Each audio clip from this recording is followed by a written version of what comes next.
One widespread form of unhappiness consists of the experience of shriveling up inside from obviously being dreadful, useless, flawed, and defective. Such people could go through life anticipating being seen by others in a poor light. They feel that they may, at any time, be discovered as a fake or a phony. Most people have done things that they regret. Nobody is faultless, and making blunders is part of life. Sometimes these regrets could leave you pondering if you are an awful person. Labeling oneself a bad person is often a judgment that arises from your value system. These values emerge from the beliefs you've acquired from your upbringing and experiences, but they are also greatly affected by the culture you live in. The expectations for what it means to be good could differ dependent on the society and culture in which you live, but there is no one straightforward definition for what it means to be a bad person. It is a highly subjective perspective, and no matter how you define it, there will be folks who feel differently than you, and some of us experience this dreadful sensation of self every day, while others merely infrequently.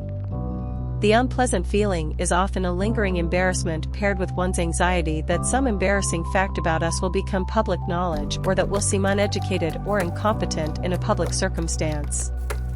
We can be convinced psychologically and emotionally that this sorrow, which starts in our brain, signifies some dreadful, hidden mistake or unpleasant imperfection at the base of our existence.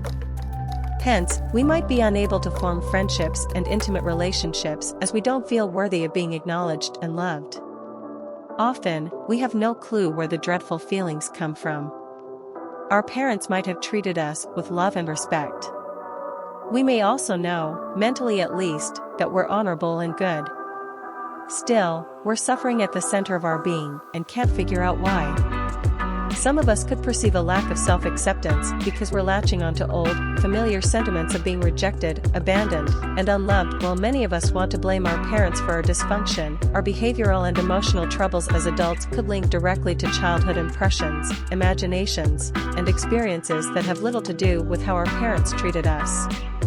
Associations and memories related to the taboos and prohibited facts of infancy huddle in our brain, beyond our conscious awareness. How did this emotional stuff get there? Children endure self-doubt and confusion when they're educated or made to understand that it's illegal to touch and look at certain items, such as their genitalia and mother's or father's nakedness. Sexual desire in siblings and sisters is equally outlawed. In weaning, children have rejected the breast. Next, they're not even authorized to look at it. To do so is unpleasant or wicked. Civilization does legitimately require etiquette, customs, and taboos, and it would be beneficial if parents had better competence or awareness in communicating them to their children. The trouble is that kids, who quickly take things personally, could associate taboos with insinuations of crime and wickedness on their part, especially when the taboos are so enticing to their imagination. It's like our biology that the prohibited may ignite our imagination with images and secret delights. A peeping or visual instinct is prevalent in children, and they like to stare. But even curiosity, especially relating to genital regions, is discouraged and finally forbidden. Soon children are aware that parents have concealed lives in the restroom and bedroom. Seeing, even contemplating, what goes on it isn't authorized. Forbidden, sensual urges crawl over their minds.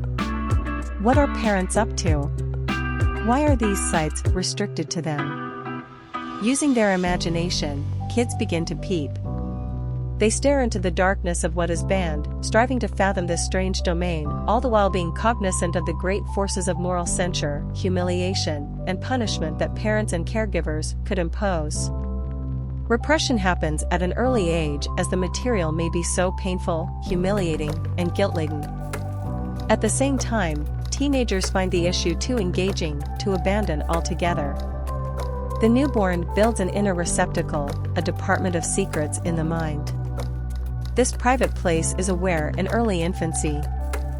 That changes when the child's developing inner critic, superego, gets full access to the content of the mind.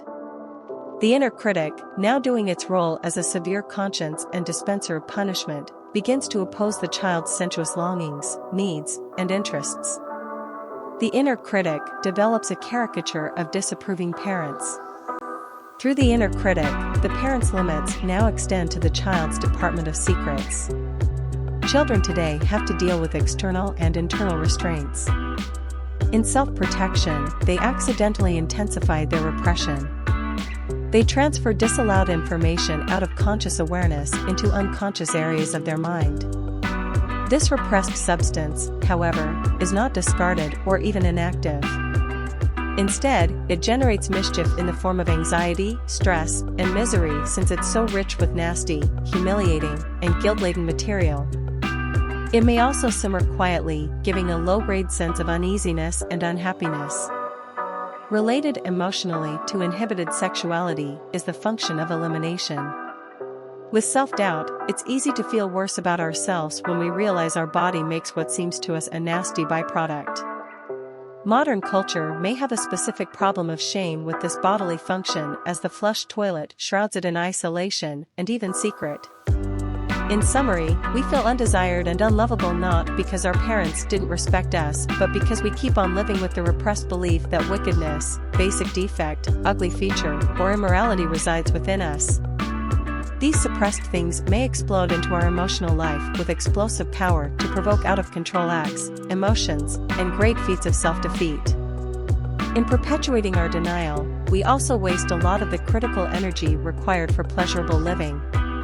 Understanding the source of our bad feelings indicates the depth and scope of the underlying irrationality, which helps us to release guilt and shame, so we may now respect and value ourselves at a deep level. We hope you liked this video, like and subscribe for more educated videos like this.